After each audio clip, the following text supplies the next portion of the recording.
విరగట్టి ఊళ్ళోకి వచ్చనమ్మా చాలారి పూలు పెట్టి జాతరులు తెచ్చనమ్మా తంగేడు పూలు పెట్టి రంగాణ దూకేనమ్మా ముక్కు ముక్కెర పెట్టి ముల్లోకాల నెలనమ్మా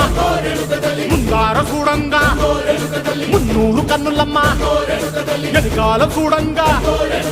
ఏనూరు కన్నులమ్మా సాధు సిద్ధులంతా సాగిల పట్టరమ్మా మహారాజు రాజులంతా మొగారిల్లిరమ్మా కోరిక కోరంగా రంగులు పూసినాము ఆశలు తీరంగా ఏసాలు వేసినాము నీకన్నా పెద్ద దిక్కులో కాన ఎక్కడుంది నైవేద్యం ఎట్టంగా మా కాడ ఏమిటుంది మనలన్నీ అలకించి మరమీయవే తల్లి